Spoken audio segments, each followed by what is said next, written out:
there, welcome to the community. My name's Tony, and it's so great to have you with us today. If this is your first time joining us, the band is going to kick things off for us in just a minute. Lyrics will be up on the screen so you can engage with the music however you'd like. Sit or stand, however you feel most comfortable. After that, one of our pastors is going to share a message with us. All in all, the service will last for about an hour. If you're new, make sure you head down to the black table in the corner of the cafe on your way out. We've got something just for you. If you're joining us online, wherever you're joining from, thanks for making community a part of your weekend. Last thing, if you're in the building with us, we've got some awesome programs happening downstairs for your kids. They're safe, secure, and your kids are bound to have a blast. You've still got time to check them in. If you head down to the big blue wall in the main entrance, you can check them in there. And with that being said, we're gonna get started here in just a moment. So find your seats if you haven't already. Here we go.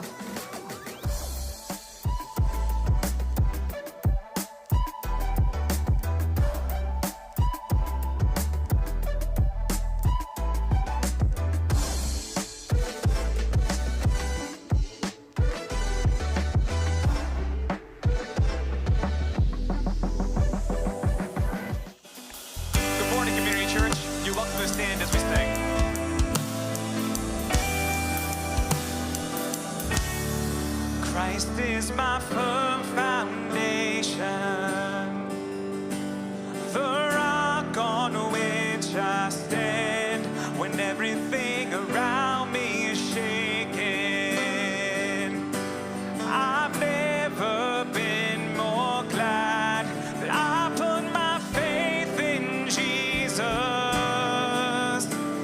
He's never let me down. He's faithful through generations. So why would he fail now? He won't. He won't. He won't fail. He won't fail. He won't. No, he won't. No, he won't. He won't. He won't fail. He won't fail. Christ is my firm foundation, the rock on which I stand when everything around me is shaking. I've never been more glad that I put my faith in Jesus. He's never let me down. He's faithful through generations. So why would he fail now? He won't. He won't. He won't fail. He won't fail.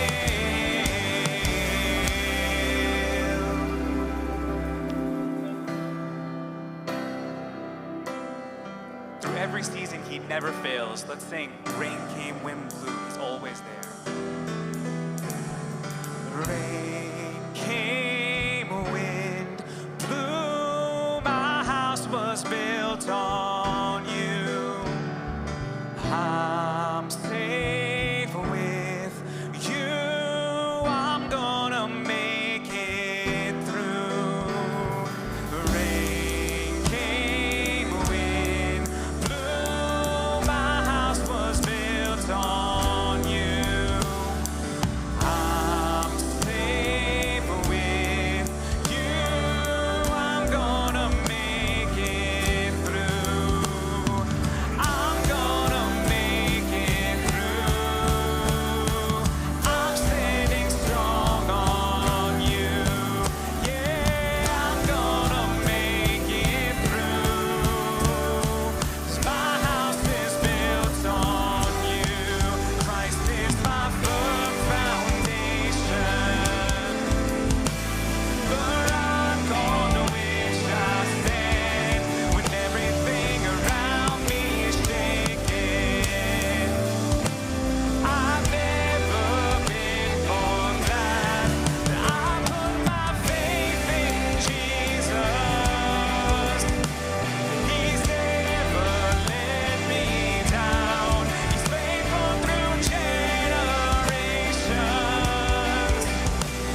until you made one.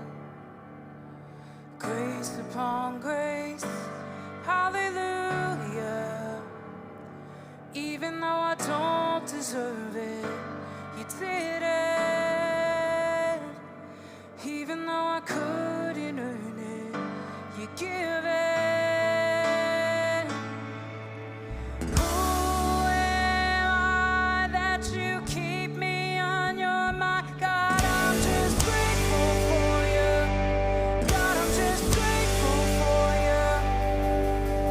All my life you've been right here by my side. God, I'm grateful for you. God, I'm just grateful for you. Holy, holy, there's only one. I give you glory for all that you've done. Even though I don't deserve it, you did it. Ooh, even though I couldn't earn it, you give it. Who am I that you keep me on your mind? God, I'm just grateful for you. God, I'm just grateful for you. All my life you've been right here by my side. God, I'm just grateful for you. God, I'm just grateful for you. Who am I that you keep me on your mind? God, I'm just grateful for you. God, I'm just grateful for you. All my life you've been right here by my side. God, I'm just grateful for you. God, I'm just grateful for you.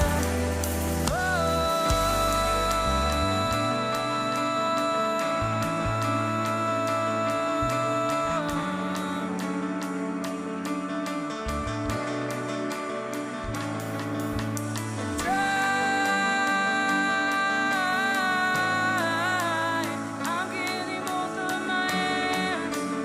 You gave me chance after chance after chance, and I'm giving all that I am. You gave me chance after chance after chance, and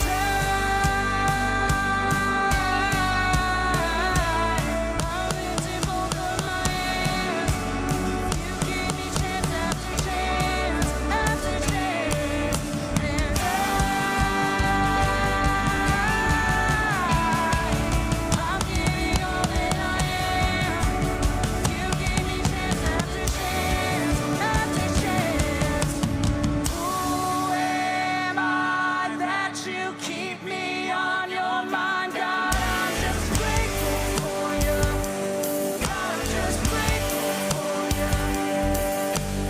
All my life you've been right here by my side. God, I'm just grateful for you. God, I'm just grateful for you. Who am I that you keep me on your mind? God, I'm just grateful for you. God, I'm just grateful for you. All my life you've been right here by my side. God, I'm just grateful for you. God, I'm just grateful for you. I survived and I'm here to testify. God, I'm just grateful for you. God, I'm just grateful for you. I'm alright if they say I'm out of my mind. God, I'm just grateful for you. God, I'm just grateful for you.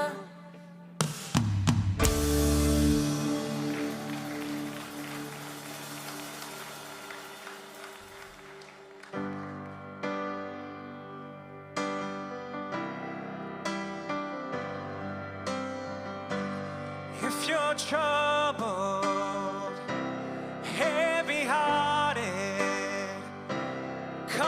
Jesus and find your peace.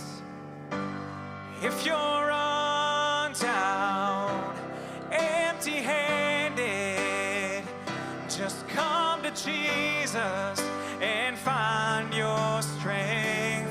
He is hope for the hopeless, rest for the weary, help for the hurting. He is mending the broken, bearing the burdens, all that you're needing. He is. If you're wandering in the darkness, just come to Jesus and find your way. If you want freedom, need forgiveness, just come to Jesus and find His grace. He is hope for the hopeless, rest for the weary, help for the hurting. He is mending the broken, bearing the burden, all that you're needing. He is comforter, counselor, Prince of Peace, author and maker of everything, defender, deliverer, King of Kings. He is helper and healer forevermore, my savior and shelter through every storm, my refuge, redeemer and Lord of Lords. He is giant of heaven and son of man, provider, protector, the great I am, Alpha, Omega, beginning and end. He is hope for the hopeless, rest for the weary, help for the hurting. He is mending the broken, bearing the burdens, all that you're needing. He is all that you're needing. He is. Thanks so much for singing with us. You can have a seat.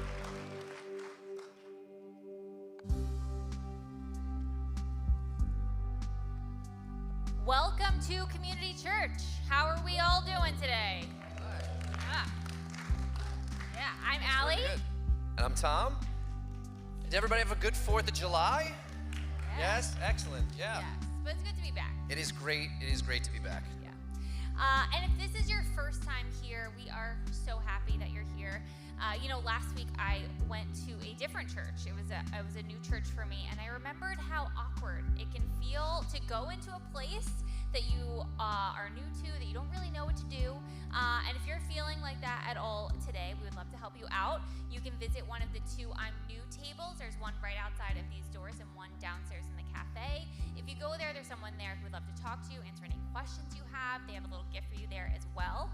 Or if you want to connect online, you can do that on the Connect page at communitychurch.net/connect. And if you do that, we'll send you a little gift in the mail and keep you in the loop. So Community Church exists to change the way that people think about God. And when that happens, when things like that happen, we love to celebrate it. And we love celebrating through something called baptism. Baptism for us, yes. Woo! All right.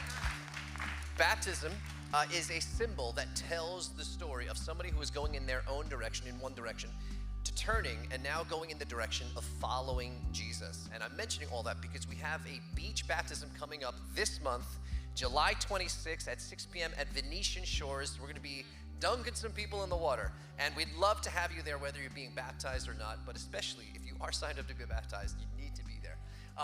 So if you have any questions, if you want more information about baptism, or if you'd like to sign up, we'd love you to head over to the Connect page and check that out. So everything that we are able to do here is largely made possible by people who give to the church financially. It creates opportunities that hopefully lead to things like baptism. So if that's you, thank you.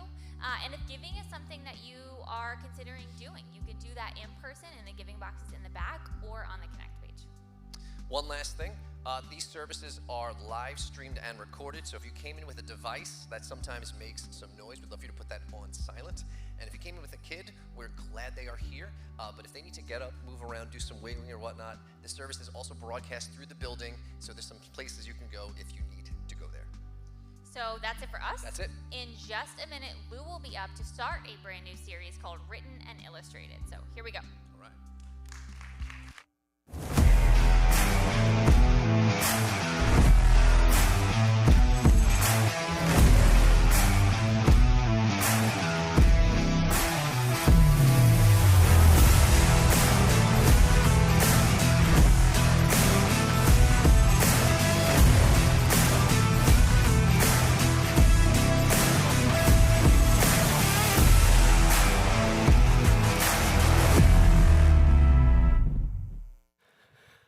All right, well, it's great to be here again. If this is your first time with us, my name is Lou. I'm one of the pastors here, and I am so glad that you're here. Allie is my wife. She was one of the people doing the announcements just a minute ago, the one on the right. She mentioned she went to a church last week. We went together, and let me just tell you, I hate new experiences like that, especially if I'm the new guy and everybody else kind of knows the thing. They know where the bathroom is. They know each other. They know the routine. And so it is always a helpful reminder for me when I go there of how difficult it is to go to a new place as a church time or for the first time, especially if you're someone who's not a church person. Like if church as a whole is new to you, that I'm sure is probably pretty tough. Like I'm a church person. I went to school for this, and being in a new church is uncomfortable for me. So anyway, all I'd say, so much respect for you if you're in a new place and you're a new person. We're so glad that you're here. Funny story, actually, totally unrelated, but it's a fun story to tell. When I was in college, I went to a church for the first time.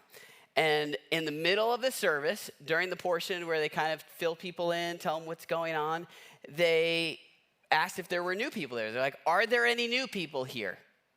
And they just waited until I raised my hand. And so I am sitting in the seat, I raised my hand, and then they called on me.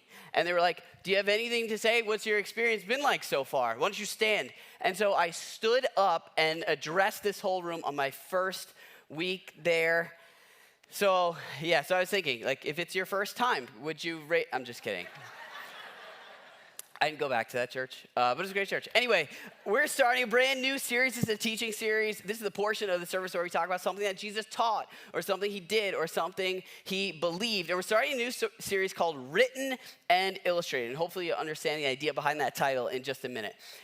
So I have a friend who is a little bit older than me, but he's a lot wiser than me. And so I go to him often for advice. He actually started a church years ago. Right now, he's on the management team of our church. That's like the governing board of our church. He works for an organization called Orchard Group. And whenever I go to him for advice, he often answers in the form of an illustration or a metaphor. And so, like, there was this one time I was trying something, and it seemed to not work. Like, sometimes it would kind of go the right way. Other times it wouldn't work. I'd try it again, it would go the right way. Then it wouldn't work. It was back and forth. And so I told him, I was like, hey, what do I do about this? And he goes, you know, it's like basketball. It's like, you know, in basketball, how you have someone who shoots foul shots, and 80% is a good percentage? He goes, for you, with what you're talking about, I feel like 50% is a good percentage. And I was like, okay.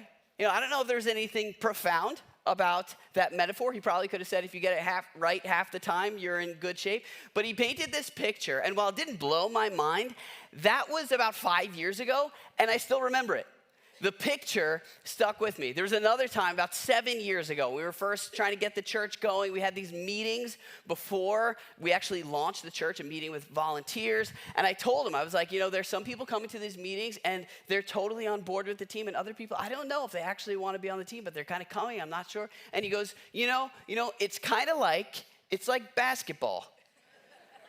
I'm like, okay, a lot of them come back to basketball. Makes me feel a little bit like he doesn't think I know anything else in life other than basketball. But he goes, it's like basketball. Like let's say you've got people on your team wearing red jerseys. And 1 week, there's a certain number wearing red jerseys. The next week, you come back, you're going to see a few more people wearing red jerseys. And I was like, okay. I don't know if that was so profound. He could have just said, stick with it, and hopefully more people will join the team. But there's a picture that was painted that I remembered. I was talking to him about our church finances, and he said our church has continued to grow from like an attendance standpoint, but our finances have kind of trailed behind a little bit, which is normal for a young and growing church. But I was calling him, and I was like, what do I do about this? And he goes, it's like boating, okay? Yeah, I know, curveball. I don't know how to boat. I don't have a boat or anything. But he's like, it's like you got a bigger boat, and now you need a bigger gas tank. And I was like, okay, right? Super simple, but the picture, it sticks with me. He uses what I know to help me understand what I don't know. He uses what's concrete to help explain what's abstract. And these pictures that he paints, these illustrations have the ability to stick with me. Jesus taught in a very similar way. He didn't just use words, he used illustrations. And so when we talk about the teachings of Jesus, we have words that are written, but they're written words that paint a picture. They're written words that create an illustration. When he did this, we call those illustrations parables. Parables are stories. They're not real stories, but they're stories that that take something his audience knows and helps them understand what they don't know. It takes something that's concrete to explain something that's abstract. And often these stories, or even just these metaphors, they stick with people. And the reason that mattered so much to them was because they didn't have a Bible like we have a Bible. And so they had to remember these pictures. And so for the next few weeks, what we're doing is looking at some of these parables, some of these illustrations that Jesus used to explain what it looks like when you follow him, to explain what it looks like in what he calls the kingdom of God, life with God as king, or a life that tries to bring the reality of heaven to earth, what he called being part of the kingdom of heaven. And so the picture that we're looking at today is a picture of impact. Impact. And before I read it to you, what I think would be helpful is if we just stop for a minute and thought about what comes to mind when you hear the word impact. Like, what is the picture that you picture when you picture impact? Someone who makes a difference. Someone who puts a dent in the world. Someone who makes an impact maybe on society, maybe in the life of someone else. Like, what's the picture that you picture when you picture impact? The picture that Jesus paints here is a picture of what impact looks like. And he uses the term kingdom of heaven, like if you're someone who follows Jesus, what does it look like to be the kind of person who makes an impact by living the realities of the kingdom of heaven here today on earth? But even if you're someone who doesn't follow Jesus, like if you're not totally sure about all this, you're not sure what you believe, even for you, I think it's helpful to think, what comes to mind when you picture impact? And so here's what he says. This is recorded in his biography written by Matthew chapter 13. He says, the kingdom of heaven, now he's not talking about a place you go to when you die. He's talking about life here today on earth, living in a way as if God is king today, living in a way that embraces the reality of heaven, like the principles, the values of heaven here on earth today. He goes, it's like, it would be helpful for me if he were to say basketball, but he doesn't. He says, it's like Now we're expecting, and his audience is expecting, grand and spectacular. When they hear kingdom, they think grand and spectacular. They're living in a time when they're actually living in a kingdom with a king. Now, they didn't call it a kingdom, they called it an empire, and they didn't call their king a king, they called him an emperor. But it was the Roman Empire, and they didn't like it.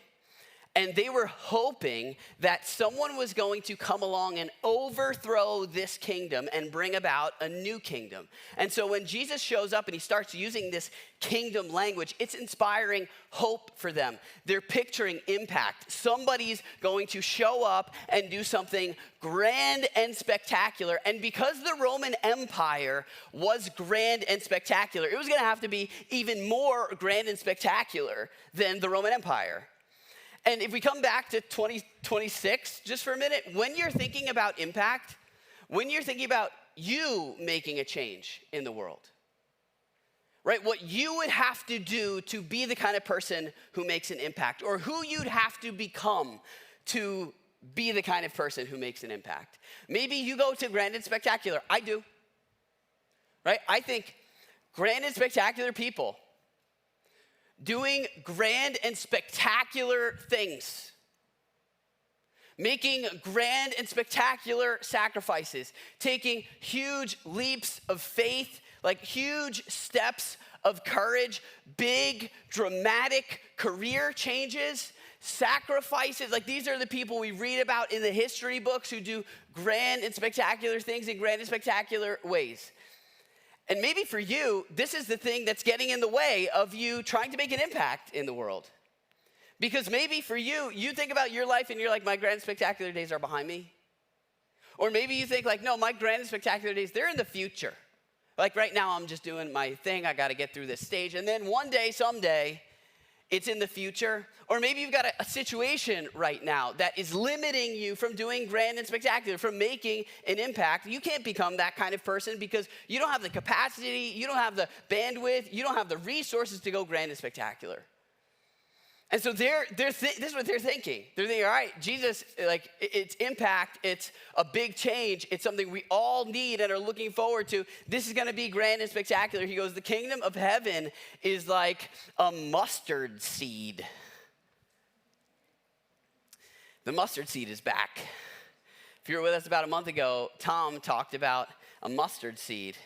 And then he gave us these little tiny bottles with mustard seeds. I think if you were here, the one you got had one seed. I got one with a ton of seeds. It's filled with seeds. The mustard seed, Jesus uses this image of a mustard seed over and over and over again.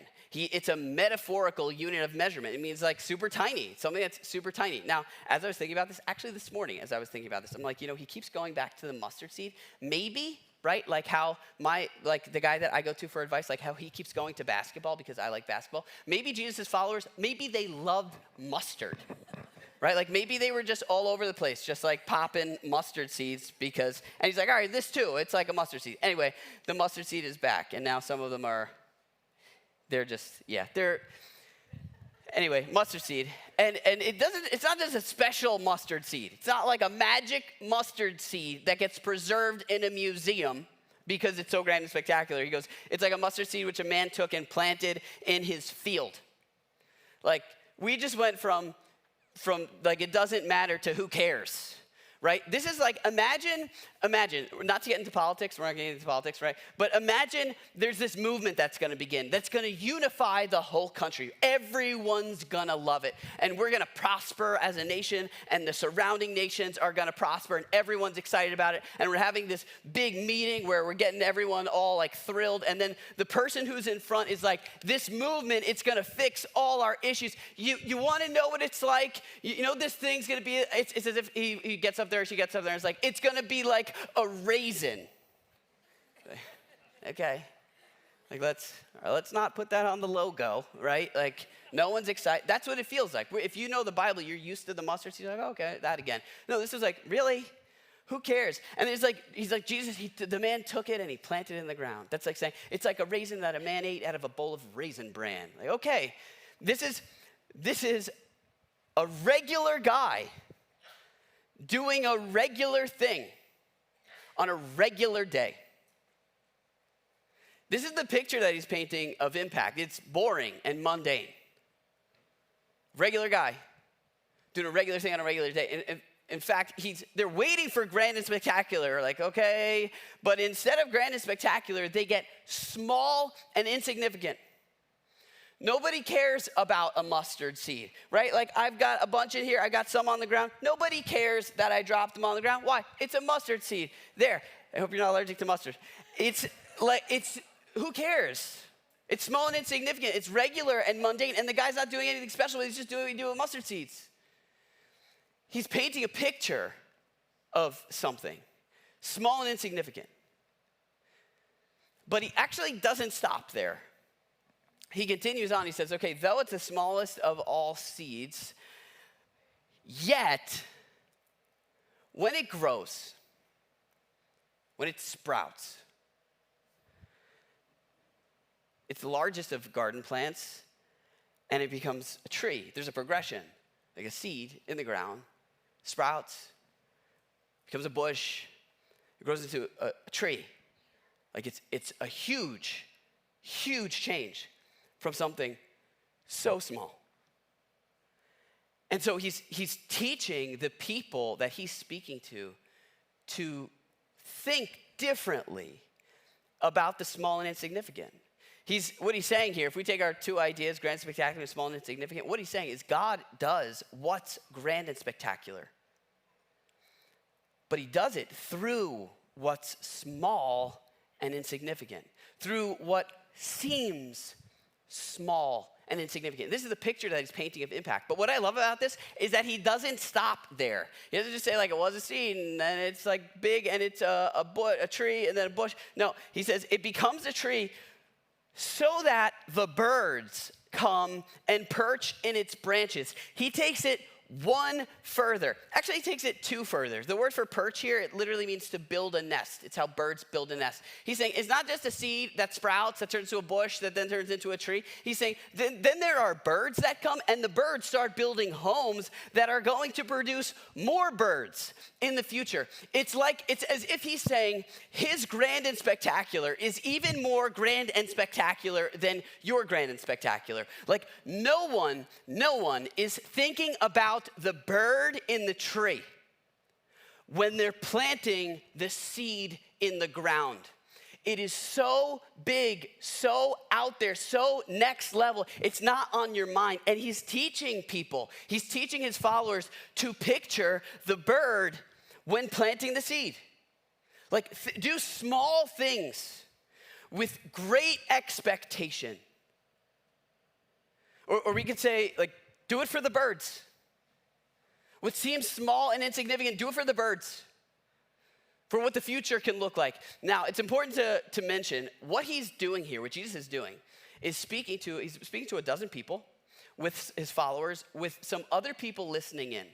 And he's trying to explain to them that he's going to start a movement that changes the world. And that's kind of hard to believe, right? Like, if you're just a couple dozen people, and what he's saying is, look, if this seems small and insignificant, just wait. Because one day it will be grand and spectacular. And it did become grand and spectacular. 2,000 years later, we're still talking about it. We're all part of it right here. And that's what he's getting at. He's like, there are going to be birds in the trees making nests. There's going to be more birds. And if this feels small, this is how it's supposed to feel. But he's also talking about what it looks like in the lives of the individuals that are sitting right there. This is a principle that's true of what it looks like to follow Jesus, right? Like, there's a guy named Peter who is sitting right there, who is actually going through that process in his own life while Jesus is speaking. As all of this is unfolding, there's a mustard seed that ended up turning into a tree with birds and nests, right? Like, okay, so here's what it looked like for Peter. And hopefully this will kind of take something that's abstract and make it a little more concrete, right? Peter one day was on the beach at a time when he really wasn't all that interested or impressed with Jesus. And Jesus shows up and he asks if he could get on Peter's boat. and if they could go fishing again. Now, Peter had just been out all night fishing, and he caught nothing. It makes me think like maybe Peter's just not a good fisherman because he never seems to be catching fish. But he comes back, he's got nothing, he's been fishing all night, and Jesus is like, hey, can I come on your boat and can we go fishing again? And Peter's not thrilled with this. This is very inconvenient. He's tired, he's just worked all day and has nothing to show for it. And his response is an okay, fine. He says, look, man, like we've been out all night trying to catch fish and we've caught nothing, and now in the daytime when it's hot, we're even less likely to catch fish because the fish aren't coming to the top for the cool water, and so it just doesn't make sense. But then he says, but because you say so, fine. And they go out. And some of you know the story. If you know the story, do you know what happens after that? You know what's on the other side of this mustard seed? This okay, fine. If you know the story, you might be thinking, Peter catches a lot of fish that day. And that's true. But Peter would say, yeah, but that was just the sprout. Just a few years later, Peter would invite a huge crowd to follow Jesus. And in one day, 3,000 people would make the same decision that he made to follow Jesus in one day. And then that movement of 3,000 people would continue to grow and continue to grow and to continue to grow until 2,000 years later, there'd be people on the other side of the world, like in Babylon, New York, that are still talking about this. And listen, it came from an okay, fine. It came from a response and a step that seemed so small and insignificant. But it led to something no one saw coming. Because God does what's grand and spectacular through what's small and insignificant. And so my question for you is, what is your mustard seed? What is the thing that feels like it doesn't make a difference? Who cares? It's small and insignificant. Right? Like the feeling you got when I'm like, oh, I better pick up these mustard seeds, right? Like, okay, what's the big deal? Who cares? It's throw it away, get another one. Like, what things in your life feel like that? Or it's like, okay, really, there's gonna be other opportunities, who cares? It's not that big of a deal. Maybe for you, maybe it's very close to Peter's response. Maybe it comes down to following Jesus. Maybe you're like, I don't know, but okay, fine. And it's a decision to come back to church next week. Maybe you're a little further and it's a decision to get baptized in a few weeks. Like, okay, I don't know if I've checked all the boxes. I don't know if I have all my ducks in a row, but I'm pretty sure, like I'm following Jesus. I've made a decision to follow. Maybe I'm gonna get baptized. It seems like an okay, fine. And maybe you have no idea what hangs in the balance of your okay, fine, your small step. Maybe you feel like grand and spectacular is out there, but it's like unattainable for you. And maybe it's because of your life situation, right? Maybe you're a stay-at-home mom and you're doing like the Easy Mac, powdered macaroni and cheese for your kids every day. And you're like, really, is this it? And it feels small and insignificant. But what Jesus would say is, no, it is through things like that, not in spite of. But it's through things that seem small and insignificant that you will ultimately see the grand and spectacular. Right? Maybe you're going to a job that you're just tired of and it doesn't feel meaningful. You don't find a lot of purpose in it. And yet you still try to show up every day with a good attitude. You still try to pour your heart into it. And maybe there are days where you're like, yeah, I don't know if it's worth it again. Like I'm trying, but it just feels like nothing. It feels like my efforts are small and insignificant. You have no idea. You have no idea whose story may end differently because of the mustard seeds you're planting. Maybe there's somebody watching the way that you show up every day. Maybe somebody needs to have that interaction that they have with you that you feel like is pointless, but to them has totally changed everything. You have no idea. Maybe you're in school and it feels like, what is the point of this? There's this daily grind over and over. And maybe it's the schoolwork that seems unimportant. Maybe it's showing up that seems unimportant. Maybe it's a process that seems unimportant. But it's just every day you're planting seeds, you're planting seeds, you're planting seeds. Maybe it's not a process thing. Maybe it's a one-time thing. Maybe there's a phone call you have to make. And you're like, yeah, I already tried with this person though. Maybe it's someone in your family and you're ready to just wrap up the relationship and throw it out the window. And another attempt feels like a mustard seed that's just going to get blown in the wind. What Jesus would say is, do it for the birds. You don't know whose story is going to end differently because you went back to fix that relationship. You don't know what's going to come from that text message, finally answering them back, or finally meeting up with them, or finally saying, I'm sorry. It's a small thing. Jesus would say, do it for the birds. You have no idea whose story will end differently because you're in it and you're planting seeds over and over and over again. This is the reality. According to Jesus, it's not in spite of the small and insignificant. It's through the small and insignificant. It's showing up over and over and over again. There's a woman named Susanna Wesley. Her husband wasn't around and she had to take care of 2 kids.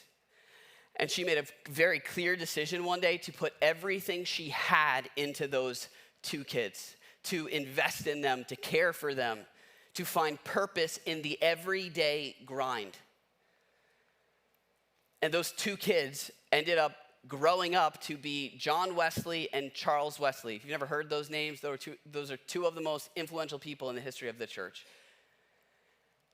And we don't see those birds if she doesn't plant those seeds. He does what's grand and spectacular through what seems small and insignificant. There are things in your life right now that I'm sure feel like, who cares and what's the point? But you don't know what's on the other side of your okay, fine, of your small step, of your continuing to do the thing that you feel like doesn't matter anymore. This works on an individual level because this is the way it all works. But it also works on a larger community level. Some of you have seen this picture before. This picture was taken in June of 2019. If you haven't seen this before, if you stick around here, you'll probably see this picture again because it's a reminder of this principle. This was taken in somebody's backyard before the church started. It was at one of those meetings where we're talking to a bunch of people, and all we've got, the people in that circle, all we've got is a dream. It says on the screen here, like, what if we started a church that has a mission to change the way people think about God? What if we tried that? And it felt small and insignificant. There were no resources, no plan, no team, no building, no location, very minimal funding. And those people right there decided to sow seeds, to do things that seemed small and insignificant. But they did it for the birds. I remember sitting there, listening to people pray, listening to them pray for the families that one day would start attending church together for the first time, for the marriages that would be held together through difficult seasons, for the kids that would develop faith of their own one day. For all of these things, like literally, they're there thinking of the birds. And they're doing it, like that's exciting, but they're doing it while planting seeds. They're doing it while investing financially in the church. They're doing it while giving their time, showing up, being part of this team. They're doing it for the birds. They're doing small things with great expectations. And I mean, some of you have seen, here's a picture from one of our baptism services. This was actually a few years ago. These are some of the birds. Some of the people who said yes to following Jesus. But it happened because the people in the other picture decided they would plant seeds. You know, a lot of people don't know about this first picture here. That's me with a man bun.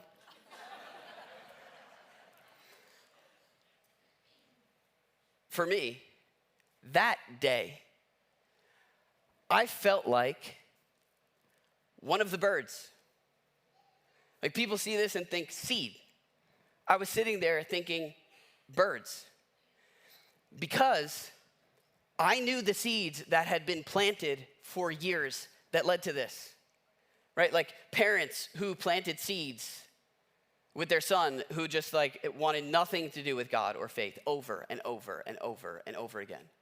And people who continued to care when I didn't. People who continued to invest in me when I didn't really want to be invested in. People who, for whatever reason, decided to do what they could for people like me. And so, like, sitting there that day, it was like, holy cow, something might actually turn into something. But it felt like the finished product. What's amazing now is that we look back at that and we're like, oh, no. Like, for those people there, that was just the sprout. But this is how it works. What if, like one day, especially if this is your church home, what if one day we talk about 2026?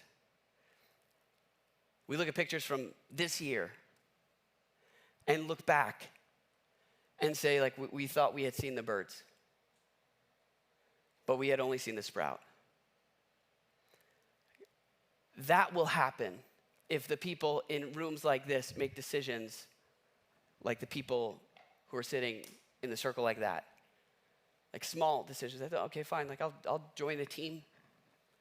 Right? I'll start to invest in the church. I'll come back, I'll bring a friend. I'll share this thing on social media. But it's small things together. And there will be birds in the trees because of seeds planted in the ground. And when it comes to your story, whether you're part of this church or not, this week, there will be moments where you have the opportunity to do something that seems small and insignificant. To reach out to that person, to try again, to show up with a smile on your face, to give the little that you have, and it'll feel like a mustard seed. But you don't know. You don't know whose story will end differently because you're in it and chose to plant the seed. Let's pray. God, we're grateful that you choose to work not in spite of our small and insignificant, but through it. When it's in our lives, the small yeses to you that end up turning into radical change in our lives eventually, in the lives of the people around us, in the lives of our kids for generations to come. God, would you help those of us who aren't sure about you, or those of us whose mustard seed is a small decision, one small decision? Would you give us the courage to picture the birds when planting the seeds in the ground? Give us the vision of what could be. Teach us to think long and to trust that through a small yes, whether it's to be baptized or to come back to church or to try again, through a small yes, we could see birds in the trees because of that seed planted in the ground. God, for those of us who have been planting and planting and planting and planting and are growing weary because there's a lack of result, would you help us to hold on to hope for the birds? Would you give us moments of encouragement, help us to see the progress that's being made, and give us the mental fortitude, the discipline to continue to picture the birds in the trees when we plant the seeds in the ground. God, give us a fresh, a new picture of what it looks like to make an impact. In Jesus' name we pray, amen. We're going to sing one more song. You're invited to stand and join us.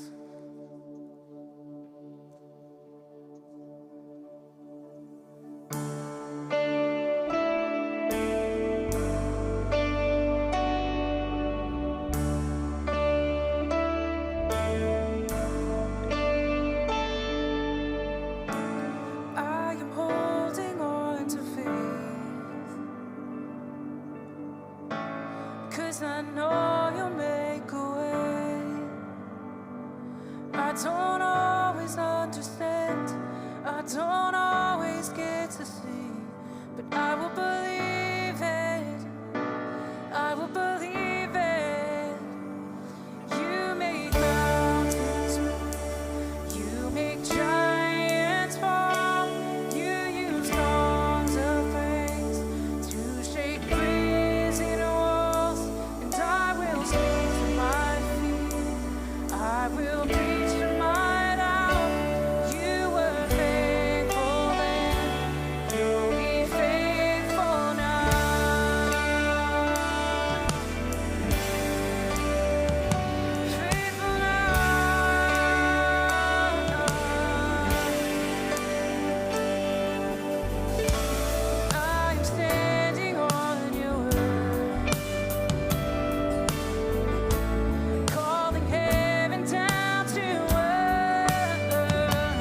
us. We hope to see you again soon. Bye-bye.